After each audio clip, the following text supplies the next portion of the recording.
He left $10 million in a locked room.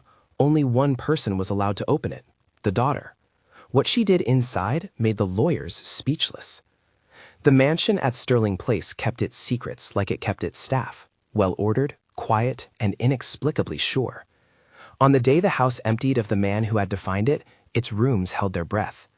Rain stitched silver down the tall windows of the library, where Arthur Sterling's portrait hung like an accusation. The portrait was of a younger man, with the sort of jaw that had never learned to soften. The eyes were still, thoughtful in the way of someone who had calculated the cost of everything and the value of almost nothing. The will reading pulled the household together in a way nothing else had in years. Relatives arrived like weather fronts, cold, bristling, and full of small dangers. Lawyers arrived like lichens on stone, efficient, flinty, oblivious to the pain rooms still carried. The staff gathered at the periphery, hands clenched in the pockets of aprons and jackets. They had known the house in a way the heirs would never understand. And close to the heart stood the person the title of the day had identified, Maya Cruz, the maid's daughter. It had to be said plainly at the start, because some stories are easier to accept if you name them outright. Maya was not Arthur Sterling's biological child. She was the daughter of Clara, the woman who had been Sterling Place's head housekeeper for a quarter of a century. Clara had ironed costumes for galas, bandaged the ego of an absent son who'd married poorly, and sobbed quietly into towels in the linen room when letters from the outside world said things the house could not absorb. Maya had grown up on the back stairs, in the echo of polished floors and the smell of citrus cleaner. Arthur had known her since she was small enough to hide beneath banquet tables. He had watched her learn the language of kettles and clocks, of curtsies and kitchen smiles. He had not been a father to her in any customary sense, nor had he intended to be, until, at some point in the slow collapsing of his trust in people, he noticed something he did not expect to see. The lawyers' voices were businesslike. The reading itself was a study in restraint. Charles Hargrove, the executor, wore his minutes like medals and his questions like surgical gloves. He recited clauses, enumerated trusts, clarified contingencies. The mansion swallowed his words and let the drafts from the high windows carry them away. Then Charles arrived at the paragraph and made the room change shape. A sealed door deep in the west wing, locked, alarmed, and to be opened only in the presence of 3 witnesses and 1 named individual. The lock's code, the document explained, would be in the executor's possession. The key would be delivered only after an inventory and a reading of a final personal letter left by Arthur Sterling. "And who," someone asked before the air could settle again, "is the named individual?" Charles looked down at the page and said the name as if it were both a legal fact and a small scandal. Maya Cruz. A silence landed on the room with the dullness of a closed ledger. The heirs, 2 grown children who had been raised to expect inheritance like oxygen, shifted their weight and exchanged measured glances. One of them, a son named Douglas, who had spent his life with the sort of impatience that waits for people to fall in line, made a sound that could have been a scoff or a cough. Clara stood straighter than she had in any photo anyone kept of her, her fingers white on the arm of her chair. She had expected the house to betray her in some manner sooner or later. Houses do that to people who spend them into their bones. She had not expected the man who had kept them all at arm's length to place a lock between his money and the family he raised on his ledger. "You're telling us," Douglas said, "that Mr. Sterling left $10 million behind a locked door and gave it to the maids." "To be unlocked by her daughter," Charles corrected, eyes flicking to the small woman who had folded her hands in her lap. Maya's hands had flour calluses from years of wiping counters and a thin scar along one knuckle where a knife had slipped long ago. She wore a coat Clara liked to say had been sewn from thrift shop nights and second-hand Sundays. It suited her too, practical, plain, stitched with a tenderness that was never wasted. Arthur Sterling had been a man who did not enjoy messes. He had kept records in his head and his money in vaults. He had been a man who bought a comfortable distance from people just to be certain their disappointments could not be his. But that distance had not hardened in one sweep. It had corroded slowly, and then, against his own expectations, something had broken through. A test, a moment, a small, stubborn gesture from a child that lodged behind his ribs like an accusation. The message of his will was not written in the bluntness of ink, but in the tender architecture of a trapdoor, a locked room, a single named opener, and a letter. The lawyers nodded. There were terms to satisfy, trusts to form, a contest to prevent. Anyone with a spreadsheet could design 100 reasons why a man would hedge his money behind theatrical finalities, but Arthur had never liked the obvious. He wanted one last experiment. He wanted to see, finally, what his money could do when the possibility of taking it was placed next to the possibility of giving it away. "If this story is the kind you love," Charles added, though it sounded more like an aside than an invitation, "like and subscribe." The phrase hung oddly among high ceilings and morning callers, a human, ordinary tug into an ordinary present. It was brief, the sort of thing meant to be harmless as a breath. Clara's lips twitched into the shadow of a smile. Maya's shoulders drew in as if bracing for rain that had nothing to do with the weather. They moved as the will instructed. The West Wing is older than the rest of the house, and its floors have a different language, creakier, slower, remembering footsteps that are no longer there. The locked room sat behind a paneled wall, its door iron-bound, a small brass plate polished to a dull insistence. When Charles inserted the key into the lock, a sound like careful permission unfurled through the hallway. There was money inside, papers stacked and banded with the meticulous cruelty of arithmetic, and there were objects as if someone had staged a child's life inside a vault. A scuffed toy car with one wheel that never quite rolled straight, a small raincoat folded as though someone had stepped out for a moment and not returned, an old velvet armchair with the seam along the arm repaired not to be seen, but to be felt. It was not just cash, it was a museum of small things, and in the center, amid thick bundles of currency, lay a sealed envelope with Arthur's hand on it. The script was small and exacting, and looked like it had been written by a man who had not practiced tenderness often. Attached to the envelope was a ledger list, a legal cipher that named trusts and contingencies, but anyone who knew Arthur would have looked first at the handwriting, and then at the car. If you have ever watched a room hold its breath, the moment the envelope was set down was that quiet. Maya's fingers hovered near the paper as if she might touch it by accident. She was the one person in the room who had been taught to handle linens with scrupulous gentleness, who had learned not to touch more than necessary because things in this house tended to break from too much handling. Arthur's letter did not announce itself like a trumpet. It began with a memory, a small domestic thing that had stayed with him despite his attempts to sweep his life of such inconveniences. He remembered rain. He remembered a Saturday when the house was busier than usual, when a child on the grounds, dirty, cold, and small beneath a jacket that was too thin, had stopped at his study door and put a toy car on his desk. The child had said nothing. He had only unfolded the car and placed it in front of Arthur, which was a sacrament of trust you cannot buy. The child's jacket smelled of rain and humanity. Arthur had been charmed in the way a man who has everything except surprise can be charmed. Suddenly, he felt something unshackled. The drawers of his heart had not been easily opened, but that single act, offering a toy, offering a small thing without asking for recompense, had come to mean more to him than the sum of any ledger. It complicated him. It made him see himself. It made him mock the very life he had constructed as a series of defenses against the accidental generosity of strangers. Some years later, he had tried a test. He had watched people, not from the window, but from inside their soft centers, to see how they behaved when presented with small goods that could mean survival.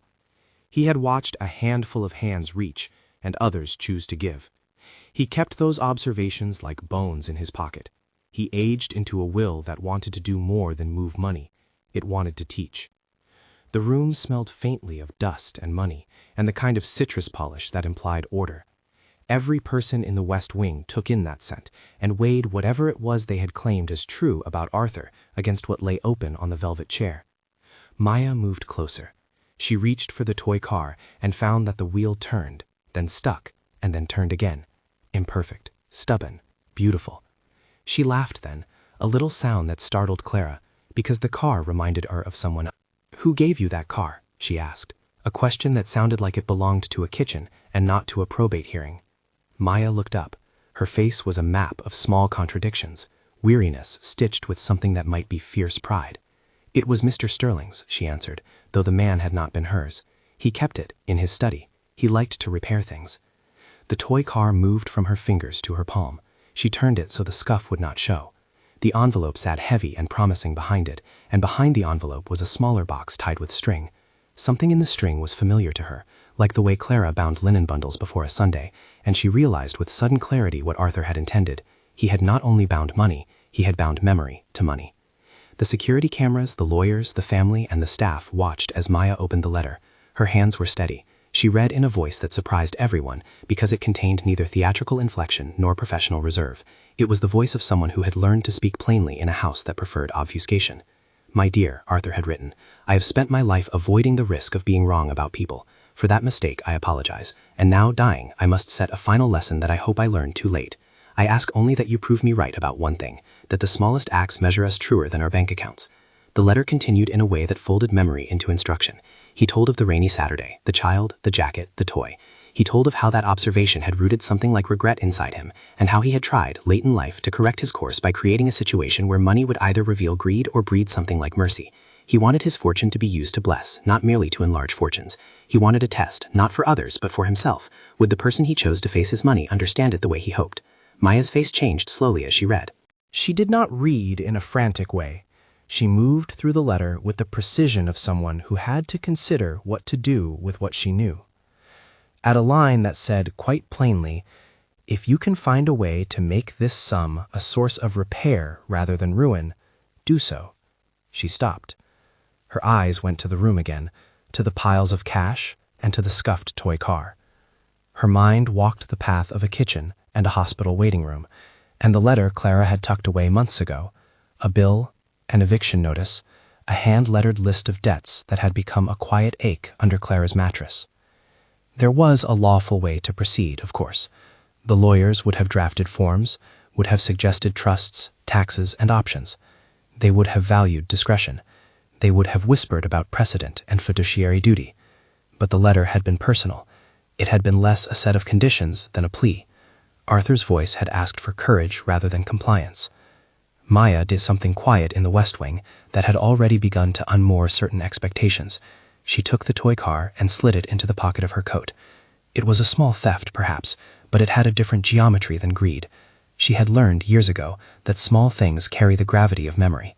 She slid the car toward the safety of her chest like an invocation. "That car belonged to a boy who used to play in the garden," she said finally, to no one in particular, and to everyone who thought their claim on the house made them owners of its stories. Clara sat taller. The airs tightened.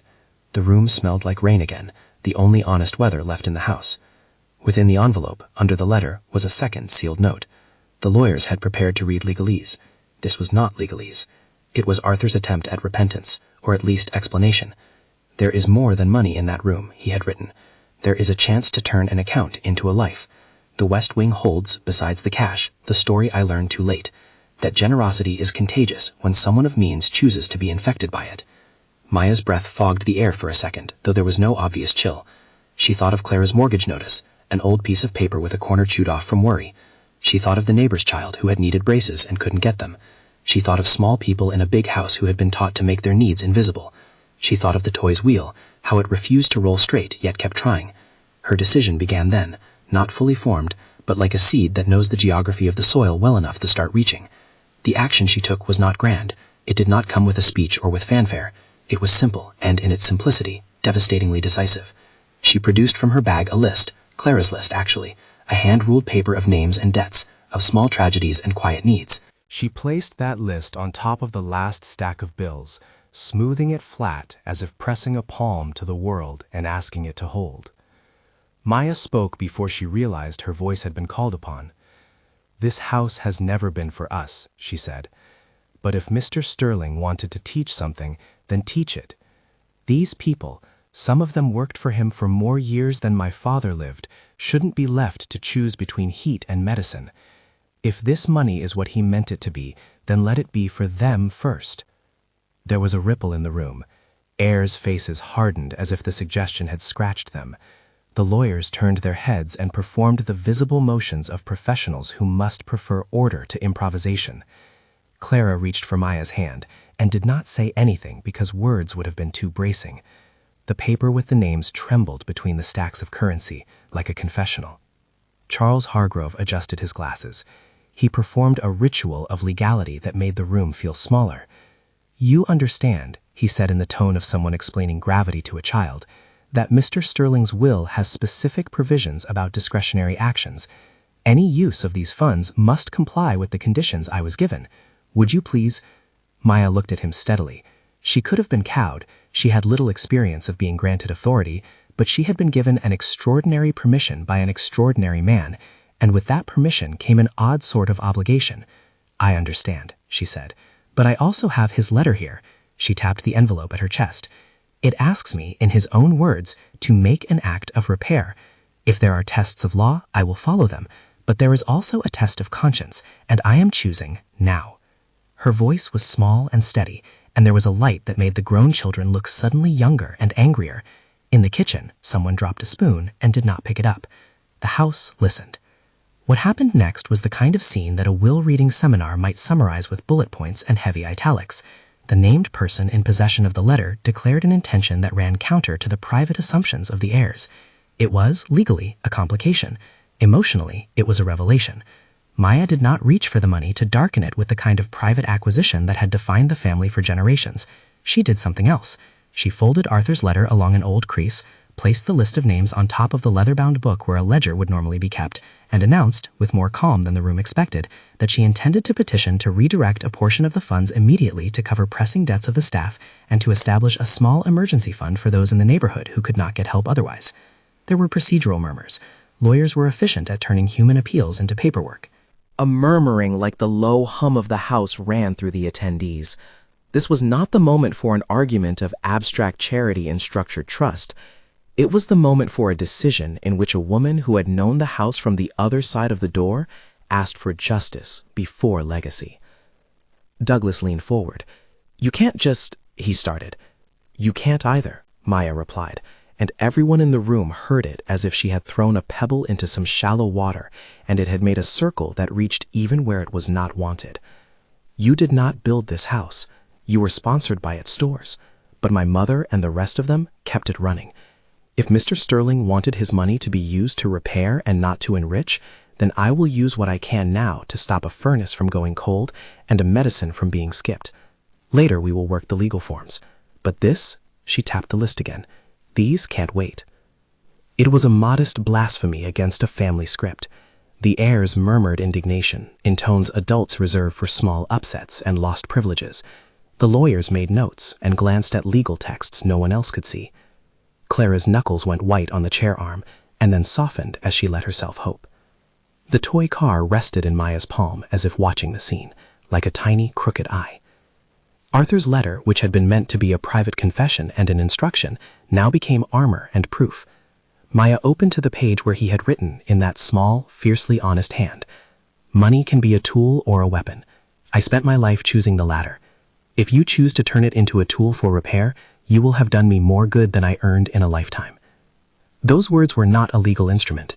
They were not a court order, but they were a moral bill of materials that could, if enough people agreed, be assembled into action. Maya did not ask the lawyers for permission. She simply set the letter down where every face could see it, and then she began to speak of names and hospital bills and rent and broken teeth and root canals. She spoke about Mr. Alvarez, who had been the gardener for 30 years and who needed urgent surgery, about Mrs. Klein, whose daughter had a scholarship opportunity but lacked a car to travel to interviews, about the mortgage that had been eating at Clara's sleep. Her voice mapped the human economy of a house that calculated labor as background noise, never as capital of the soul. It was not a speech so much as a ledger of compassion. The room trembled between two worlds, one where estates are preserved to swell in bank accounts, and another where estates are used to avert the small collapses of ordinary lives. The legal mind favors the former, the human heart sometimes favors the latter. For Arthur, the test had been a chance to choose between those worlds in death, the way he had prevented himself from choosing them in life. Outside, thunder muttered, and the rain steadied. The house seemed to wait for the lawyers to process the new variable. Charles cleared his throat, the sound of someone deciding how much to bend. "We must follow the letter of the will," he said. "There are fiduciary responsibilities, there will be tax implications and trust structures. Any immediate disbursements would need to—" Maya stood and cut across protocol with a motion that was plain and almost cruel in its simplicity. She told Clara to fetch the mortgage notice and Mr. Alvarez's hospital estimate and the children's dental bills. Clara did, hands trembling, and handed them to Charles with a sort of permission that surprised him. He took the papers, the kinds of scraps that would, in a courtroom, classify as anecdote rather than evidence. He read them through the lens of someone taught to trust numbers. He found that numbers, when given faces, do a lot of convincing. The heirs looked as if someone had asked them to donate an organ. Some of them had the same look they had on poker nights when an unexpected bluff forced them to fold. The room held the breath of a family watching wealth be thought of in a new currency. There had been a time when Arthur would have jeered at such sentimentalities. And perhaps the most striking thing about his posthumous test was that he had arranged it not as an insult, but as a chance for redemption. Presumably for himself, perhaps for them, possibly for everyone. Maya's declaration had the effect of a small earthquake on a family whose foundation had always been certain. She then did a thing that made the lawyer stiffen. She reached for the legal pad and began drafting in plain handwriting a proposal. She wrote a proposal to set aside an immediate emergency fund, supported by a portion of the cash, and to create a temporary packet of relief for those whose lives were hanging on small, mendable things. She wrote with a clarity that made a financial planner blush: percentages, responsible disbursement schedules, short-term trustees, and clear reporting commitments. It was audacious and clumsy and undeniably human, and it bought time, the one commodity that often wins arguments, not the money, but the ability to do something now while legalities are arranged later. The lawyers murmured about precedent, the heirs fretted over fractional percentages, and Clara wept a single silent tear that spoke of a life kept small by circumstance and now being invited into a public reckoning. A question waited at the edge of the room like a child wanting permission to come in. Would this be allowed? The law, as it turns out, is complicated but not unconscionable. Many wills contain discretionary clauses that permit interim distributions for urgent needs, especially when the testator has expressed intentions favoring repair. A single page with Arthur's voice could be framed into those clauses, if the executor had the courage to interpret with spirit rather than strictness. Charles looked up from Maya's scrawled proposal and then at the letter. The room expected him to be an impediment or to be indignant. Instead, after a long moment, he closed his eyes. He had been Arthur Sterling's executor for 6 years. He had polished his shoes in the same corridor where Clara hung her coat.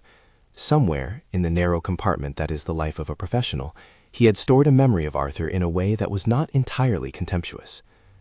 "You realize," he said finally, "that I am charged with protecting the estate as a whole. Any decision I make will be challenged by the heirs. But Mr. Sterling's words—" He paused, looked at the handwriting and the small, crooked loop of the G in his name. They were the writing of a man who had been privately extravagant with his regrets. Maya did not look at him as if she wanted an argument. She looked at him like someone who needed help, which, in hindsight, might be the bravest thing she had done that day. "Then help us do the right thing," she said. There is a stage in many dramas where a small, decisive moral act will set off a cascade of consequences. Sometimes the cascade is immediate and tidy. Other times it unfolds in a messy, tender way that requires people to relearn how to be human in the spaces money had kept them honest. What Arthur had sown into his will was not a quick fix. It was an invitation to a process. He had made his final act not as a judge, but as a provocateur who refused to let his money die inert. He had, with the cunning of a man who had always loved precise contrivances, made himself be judged by the people he left behind. The lawyers gathered to compose a short procedural plan that would allow a temporary allocation. They consulted statutes and fiduciary obligations and the kind of small print that makes people feel safe. The heirs complained in a language that had the cadence of those who have been wronged because they were not first. But before the legal machinery could lock the idea into the language of courts and inevitably cool its heat, something else happened. Someone from the staff, a quiet woman named Elise, approached the West Wing door with a trembling letter that had been folded into a small packet. It was not a plea for money. It was a paper that said thank you to Arthur for a kindness given decades ago when he had been less certain than he became. It was a small human thing, a note that said in trembling script that once, long ago, when Elise's son had had a fever and no money for the doctor, Mr. Sterling had listened to the housekeeper and had paid the bill without ceremony. The note was simple. "He fixed us once. He taught us how to hope again." That small piece of human memory moved a room of adults in suits in the way a child knocks over a glass. You cannot pretend it did not happen. For a family that had always parceled feeling into contracts, it was a minor apocalypse. Maya folded the toy car back into her hand as if it were a talisman. She walked to the window and looked out at the sodden lawn where the gardener had once read poetry beneath the hedges. Rain had a way of making people's faces honest. You could not see the mansion and not know it was built to keep people apart. But in that damp, heated space, Arthur Sterling's final choreography was translating into motion. The real drama, the part that would make the lawyers speechless, was beginning to unspool. At that precise, unresolved heartbeat, the scene paused, like a camera lens catching a storm mid-swell. The house smelled of money and rain and the strange, unmistakable scent of possibility. Maya stood with the toy car, with Arthur's letter beneath her hand, and with a list of names that had the power to free someone from a harsh winter. The heirs counted their losses with a quickness professionals cultivate. The lawyers counted their obligations with the slow, methodical arithmetic of their trade. Outside the library, the ocean of clouds released another sheet of rain. Inside, a small woman who had been raised on the margins of wealth had just chosen, in a way the house could not ignore, to put people before profit. The choice had been private, but the consequences would be public. The image lingered: a toy car tucked into a pocket, a folded letter, the brass of a lock now swinging open to a future that would not be the same. The lawyers, for the first time that afternoon, found themselves without the comfort of immediate answers.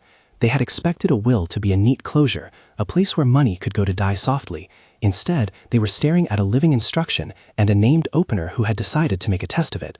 Confusion rippled across their faces in an expression that read less like legal dismay and more like astonishment. What the heirs expected was a private act of appropriation. What Arthur had left was a question, and Maya had dared to answer it in front of a room full of witnesses. That answer would, the house knew in its bones, ripple outward, into courtrooms, into neighborhood clinics, into the county social services ledger.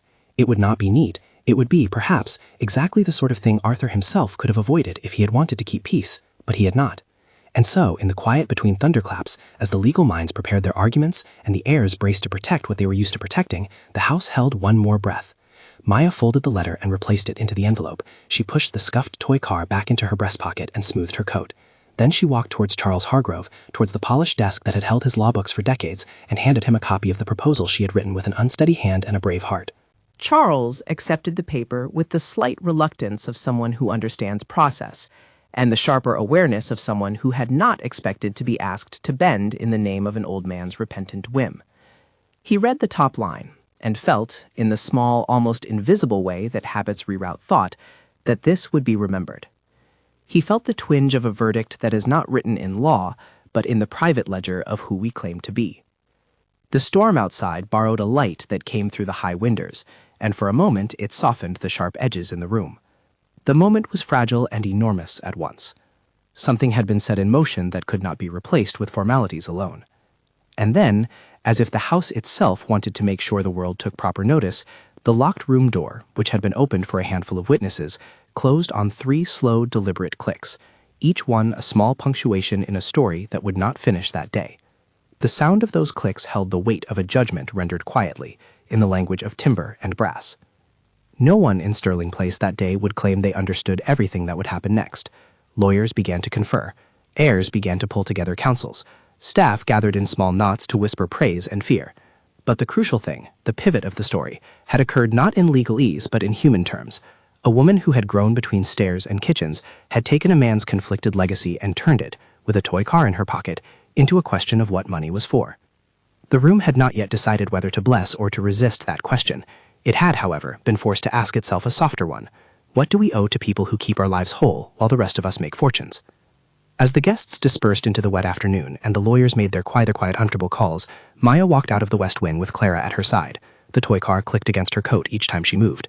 The house watched them go. The portrait of Arthur Sterling seemed, if anyone could have said so, less like an accusation now and more like an unfinished apology. Charles Hargrove did what executors do. He read the law and then, for a long minute, read the room. He had spent a life translating the messy arithmetic of human need into the clean lines of fiduciary duty. He'd been hired to keep a balance sheet intact, to steer fortune through probate storms. Now he held in his hands the handwriting of a man who had, at the end, tried to complicate his own balance sheet with a moral equation. "I can authorize interim distributions for urgent needs," Charles said at last, as if testing the phrase on the wood of the table. His voice had the dry reverence of someone who had argued such clauses before, and also the surprise of someone who had not expected to be called on to exercise them for sympathy instead of spreadsheets. "We'll need documentation, receipts." Approved disbursement amounts. Maya watched him without theatrics. She had not come for a fight. She had come because, for years, she had watched small people become small by default inside the house she had cleaned. Her proposal was a bridge between emergency and law, simple percentages, strict accounting, named uses, hospital bills, overdue mortgages, immediate home repairs, a short-term scholarship fund for children in the neighborhood. It was not charity dressed as governance. It was triage. 2% now, Charles said. Enough to cover the emergencies you've named, with clear reporting and a temporary oversight committee. The rest will be routed through trustees as ordered by the will. He put down the legalese like a salt shaker.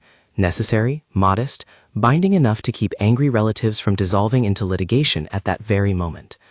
There was a small, collective exhale. The heirs looked like people who had been asked to surrender the script they had rehearsed for decades. Douglas flushed with a color that was not entirely indignation. It had the quickness of someone who felt surprised at being seen as a villain. His sister, Marianne, whose hands were always neat as if she could iron the world flat, folded her lips into a line that was part skepticism, part calculation. "You'll be accountable," Charles added, meeting each of their eyes in turn. Receipts, audits, a narrow, time-limited release. He set a framework that had pockets for both law and mercy.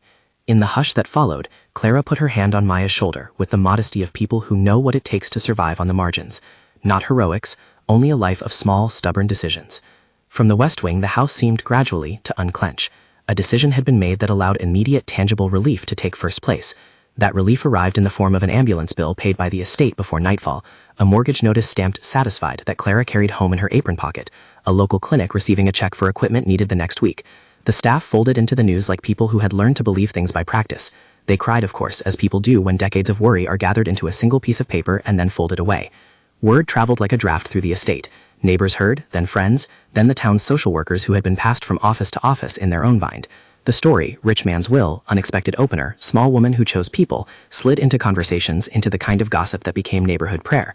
The press did arrive eventually. The story, paired of intimate details, became a headline that people read while they waited in line at the grocery store. For the staff, it was less a spectacle and more a remedy. For the heirs, it was the beginning of a legal conversation that would, in time, have its own currency of claims and counsels. Douglas convened his own storm of letters and threats, calling in the family attorney and promising a challenge if the estate's distributions exceeded what he considered prudent.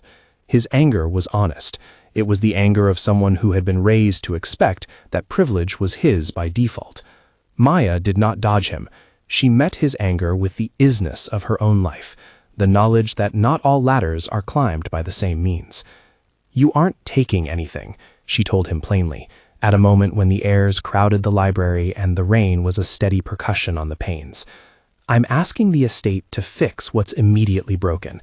I'm asking for the same decency Mr. Sterling once showed in private. If you think that's a theft, then sue me." The threat of a lawsuit settled somewhere between lungs and furniture. Douglas wanted to protect an idea of inheritance as an uninterrupted river. Maya wanted to protect a furnace, a child's braces, a neighbor's surgery. That paradox is as old as estates, and Charles knew it. He also understood, with a clearer instinct than legal texts can teach, that the house had long ago accumulated a form of debt that money alone had never cleanly accounted for, the invisible costs of taking people for granted. So he picked the smaller, human administration of law. He called in an auditor, set limits, and appointed a temporary committee that included a representative from the staff, a local social worker, and two of Arthur's longtime advisors who were known for prudence. It was a fragile coalition, held together by rules and the memory of a man who had tried to do something different at the end of his life. The first emergency checks did what checks often do. They eased pain and invited gratitude. Mr. Alvarez woke from surgery with the ache of recovery and the absence of the dread that had been his constant companion. He held Clara's hand, and at some point he pressed a palm to the toy car Maya had given to keep as a reminder. The car, with its stubborn wheel, had become an emblem, something small worth protecting because it carried a chain of care. As the days turned into weeks, more formal structures were set. The temporary committee proposed the Sterling Repair Fund, whose stated mission was to provide immediate relief for household staff and nearby families in need, as well as small repairs and scholarships. It was a vehicle that fit comfortably into the architecture of wills and trusts, and importantly, carried Arthur's letter as a guiding preamble. Charles drafted the proper language, and the lawyers, initially stiff with the surprise of being outmaneuvered by conscience, found ways to couch mercy and fiduciary terms. Yet structures and checks did not fully resolve the family's internal weather. Lawyers wrote letters, accountants prepared projections, and a small contingent of the heirs hired counsel to explore the boundaries of contest. Marianne was quiet at first, but then she came to the kitchen unannounced with a casserole someone had taught her to cook and an apology Alex had not asked for, but Clara had accepted. Not all responses required litigation. Douglas, for all his bluster, had a granddaughter named Sophie who had a poetry notebook the size of a postage stamp. She came to the house the morning Clara was clearing a desk and, finding no audience, read a poem aloud to the room. Douglas listened from a threshold and then, in a way that surprised him perhaps most of all, took his granddaughter's hand and sat at the table with the staff. He did not announce a change of heart. He only attended the meeting where the Sterling Repair Funds Board met and, in the middle of discussion about percentages and oversight, pressed a question that was both practical and strangely compassionate. How do we make sure this keeps helping, year after year? That was the question the board had been avoiding because it meant converting immediate relief into legacy. The legal answer was to place part of the estate into a structured endowment with measurable impact. The human answer, which the staff's representative insisted on, was to keep part of the fund nimble enough to respond to emergencies. They found a compromise, a small endowment to sustain administrative costs and programmatic scholarships, and a rotating emergency pool actively managed by people who knew the neighborhood. Months later, the Sterling Repair Fund opened its first clinic day to a modest crowd. Clara attended, wearing a jacket that had once belonged to someone who had been careful with warmth. She wore it like armor. Children received dental screenings, a single mother got help with rent arrears that had hung over her for years, and the gardener, Mr. Alvarez, came to sign a thank you card with one hand because the other was still healing. The staff organized the day. They brought coffee and home-baked bread. The heirs, some publicly embarrassed, attended out of a mix of obligation and curiosity.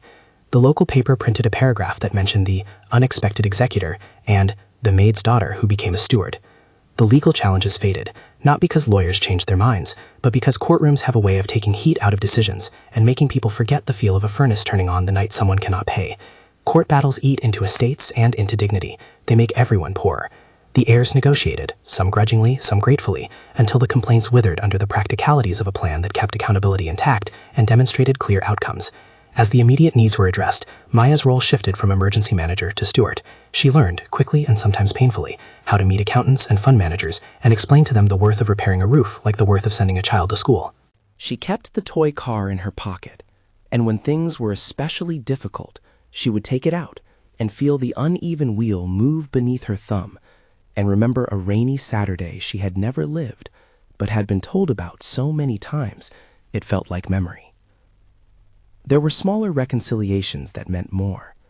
Clara and the family's eldest daughter, Mary Ann, who had once found the house's domestic order beneath her notice, began to share recipes and small confessions at the back stairs. They spoke of things you do not say at formal dinners, about the ways fear had made them tight, about the quiet shame of asking for help. Mary Ann, who had been raised to count linens without counting the lives behind them, volunteered at the first clinic day, and for an hour, simply listened. It made a difference. Listening, it turned out, was a kind of repair. Not everyone in the family performed an arc of redemption. Some remained uncomfortable with the redistribution of wealth. But the public perception shifted in ways the heirs could not fully control. The house had always been a place that separated people from their labor. Now, even its portraits seemed to be learning new angles. Arthur's painting in the library, which had hung like a stern window, was placed, by a small unanimous vote, on a lower wall where children could see it without craning. It was a gesture as symbolic as any policy, an acknowledgement that the house belonged to lives, not only to legacy. The lawyers, who had once been stunned into silence by the novelty of a will that asked more of the living than the dying, adapted. They documented receipts, they audited distributions, and they argued fierce minor points with the same zeal they had once used to protect obscure tax advantages. In the course of the year, a few of them found themselves speaking at the fund's board about governance, and in doing so, they discovered, perhaps to their own surprise, that legal expertise could be a tool for repair rather than solely a shield. Charles Hargrove kept his pragmatic posture. He also, privately, kept Arthur's letter nearby. He read it sometimes on nights when the rain made the library smell like the West Wing, and thought about the curious audacity of a man who had tried to be judged by those he left behind. Maya's choices extended outward in other, quieter ways. She set scholarships for neighborhood kids with a particular clause. First-generation students and children of household staff would receive priority. She directed funds to a small local clinic for dental and orthopedic services because she had watched too many small crises metastasize into long-term poverty. She worked with the town council to allocate a modest grant for energy-efficient heaters in older houses. No grand philanthropy, only practical fixes that prevented people from choosing between heat and medicine. In the quieter hours, when the estate was cleaned and the portrait stared less accusingly, Maya would sit in the West Wing's velvet armchair, now newly restored and oddly warm, and take out the toy car. She would roll its crooked wheel along the arm of the chair and imagine a line of small repairs extending through the town like a seam. The car became less an object of sentimentality and more a record of what one human could do when given the permission to choose people over profit. Months turned toward a year. The Sterling Repair Fund's first annual report listed the essentials: hospital bills paid, mortgages saved from foreclosure, dental work completed, 3 scholarships accepted by brilliant but overlooked kids, and a handful of emergency home repairs that kept families together through winter. The numbers were sober, but the margin of human impact was clear. A house of servants had been recognized as a community of worth. There was, in the end, a scene that the family would not schedule for publicity. Douglas, who had been angriest at the outset, sat one late afternoon with his granddaughter Sophie on his knee and watched Clara and Marianne teaching a group of children to plant bulbs in the estate's garden, an initiative Maya had funded. He looked down at the dirt on his hands, at the way the children laughed when the earth stuck to their palms, and then to Sophie's small notebook where she had scribbled a poem about rain. He did not make a speech. He simply stood and offered, quietly, to match a small part of the endowment for a vocational apprenticeship program.